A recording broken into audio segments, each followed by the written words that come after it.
Traicionaron a Bryan Danielson y tenemos un nuevo campeón atlántico. Esto y más hoy en el resumen de AEW Dynamite del 12 de octubre del 2022.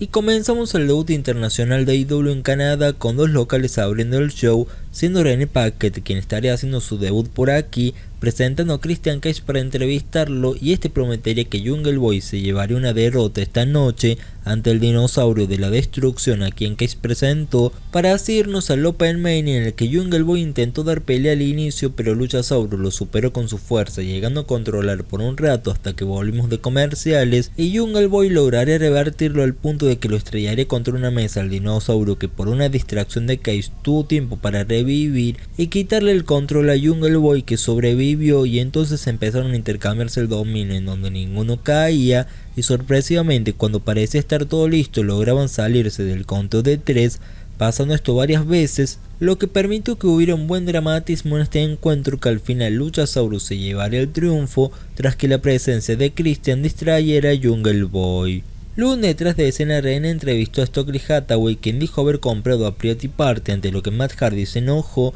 y lo encaró para terminar retando a Ethan Page a una lucha. Después directamente Samoa Joe y Wardlow derrotaron a Quitty Marshall y a Nico Moroto, tras lo que continuaron los campeones televisivos atacando a Quitty, pero luego llegaría The Embassy tras ello FTR, y estos presentaron a Shawn Spears, que recibió el cariño de su tierra, pero solo apareció para tirar al Rena Solo y que alguien lo golpeara y terminaran así posando los campeones junto a Spears en el ring. Tras esto nos fuimos con Billy Gunn vs Shane Strickland, donde es increíble cómo luce Billy Gunn a su edad y cómo el público lo quiere, pero la verdad no está para darle tanto tiempo así en televisión y en una lucha sin final, en la que Billy dominó mayormente a Shane, que tuvo que recurrir para vencerlo a un conteo en el que se ayudó con la cuerda inferior para que Billy no se le escapara y sin que el árbitro lo viera, podría así vencer Shane, tras lo que para rematar el segmento los aclamados vinieron a ver cómo estaba Billy Gunn, pero luego Mara Sterling les prohibió hacer el tijeretazo porque supuestamente registró la marca de eso también, y esto ya huele a un personaje cómico que sirve para el humor, pero que solo se lo está usando de manera exagerada para burlarse del otro universo,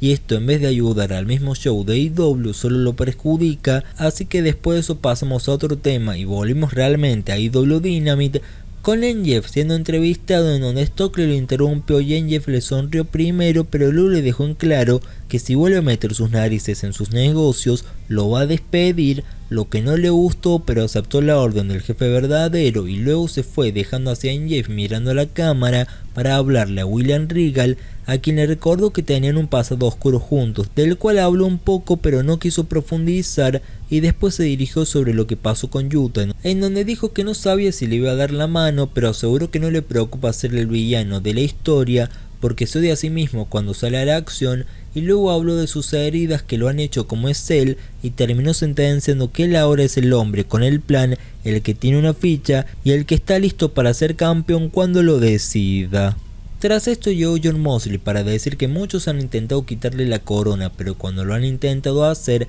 han fracasado porque ninguno está listo para lo que ser un campeón representa, tanto de manera positiva como negativa, por lo que Moxley dijo que con ese título en sus manos no debe tenerle piedad a nada ni a nadie, y por eso ama esto, por lo que luego Adam Page llegó para encararlo y sentirse demasiado tocado por los comentarios de la semana pasada del campeón, al llamarlo un niño a Page, quien mostró su disgusto y desilusión con Moxley, que le reafirmó sus dichos de hace una semana, donde el campeón le dijo a su retador que sabe perfectamente que la semana que viene, si tiene la oportunidad de destrozarlo y rematarlo, Page jamás apretará el gatillo para terminarlo a Moxley porque no está en él el hacerlo, y ante lo que Page furioso le respondió con una muy buena promo hablando de cómo decepcionó a sus amigos, de cómo perdió a sus viejos amigos, de cómo fue padre, de cómo es un esposo y padre, de cómo vio enterrar a sus familiares, para terminar así definiéndose y gritando que él era un hombre mientras se reventaba la cara a puñetazos él mismo,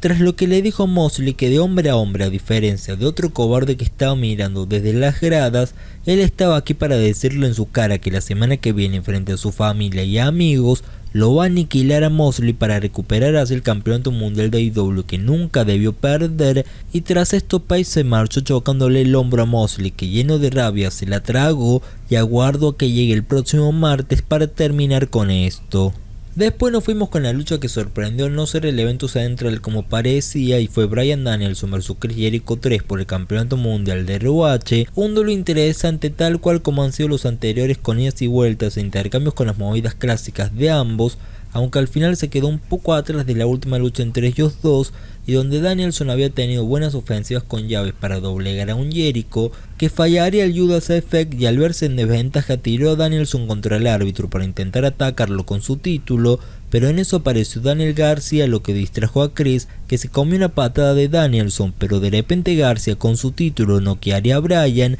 y tras ello los Young Bucks de NXT tiraron al árbitro de vuelta al ring, y Jericho simplemente lo cubrió a Danielson para llevarse la victoria y retener el campeonato mundial de ROH, mientras Daniel García develó de qué lado se encontraba verdaderamente. Luego vimos a la campeona de TBS, Nyla Rose, portando el título, y ante lo que llegó a Nia Jax a decirle que le diera una lucha por el campeonato, así le demostraba a ella y a Cargill lo que era una campeona. Y después llegaría Britt Baker y Jimmy Hayter vs Toni Storm y Hikaru Shida, una lucha con buen ritmo y entretenida donde las cuatro mujeres se combinaron bien, y aquí terminó Shida logrando derrotar a Baker con un paquetito para celebrar luego con Toni, contra quien se estará enfrentando la semana que viene en Dynamite por el campeonato femenino interino. Y a continuación finalmente nos fuimos con el enfrentamiento por el campeonato todo atlántico, otro combate entretenido en el cual Cassidy luchó ante Pac, que realizó un excelente trabajo a la hora de vender cada cosa en este buen evento central, que culminó con Pac buscando el martillo, ante lo que milagrosamente el árbitro de siempre lo había estudiado al británico y por ello sabía lo que iba a hacer, y le quitó el martillo antes de que pudiera usarlo, pero Pac tenía guardado un segundo martillo que Cassidy no le dejó que usara, y a base de otro Superman Punch lo aflojó al británico para así culminar con un nuevo Superman Punch para llevarse de esta forma en naranjas la victoria y lograr su primer campeonato en AEW, siendo ahora Orange Cassidy el campeón todo atlántico. En resumen, el debut internacional de AEW inició de una buena manera con un sólido e interesante Open Main, tras el que el show mostró la peor faceta de AEW, la que son los rellenos innecesarios y las múltiples historias cruzadas sin un rumbo fijo, sumado al hecho de querer llamar la atención pero sin siquiera lograrlo, como la aparición de Spears, que solo llegó y terminó el segmento. A su vez Billy es una leyenda y se merece todo el respeto, pero ya no es ni de cerca su momento, y protegerlo sobre un tipo como Shane Strickland fue otro error, junto al mandarle a WWE un mensaje con Mark Sterling siguiendo su historia de acaparar todas las marcas posibles para que nadie pueda trabajar con ellas, algo que no está mal planteado para burlarse del otro universo, pero Sterling aburre, y la conjugación con esta historia junto al haber sido la continuación en este programa fue un gran problema, ya que esa media hora y poco más tras el Open Main fue insostenible, aunque por suerte trajeron a MJF, a Moxley y Adam Page después de ese caos para levantar el programa y redireccionarlo a un muy buen segmento in ring, al que le continuó inesperadamente un evento central adelantado, que su movida de abrir la segunda hora y no encabezar el show medio que predijo lo que sucedería, pero aún así Daniel García logró darle un gran giro para mantener en crecimiento la historia y la segunda hora de este Dynamite, donde después las mujeres se lucieron en un trabajo entretenido, y al final Cassidy vs Pac fue un evento central interesante, con una resolución satisfactoria por un lado, por al fin ver una coronación de Cassidy en AEW, aunque a la vez siento que si bien Canadá le dio el marco y todo eso para que sucediera esto aquí fuera épico, siento que le faltó algo más a la preparación de este capítulo consagratorio, tal y como pasó hace unas semanas cuando Chris Jericho ganó el campeonato mundial de ROH. En fin, la segunda hora de este Dynamite tuvo una pinta de ser la mejor hora del programa en meses, y por el lado opuesto la primera hora fue un error el cómo la plantearon y ejecutaron, siendo algo muy bueno el que la segunda hora fuera firme y bastante sólida para remontar y para permitirnos olvidarnos rápidos de esa desastrosa media hora de relleno que afectó a un episodio que sin ella hubiera sido muy bueno por completo. Y bueno, mostrar saber qué les pareció a ustedes este Dynamite del 12 de octubre del 2022.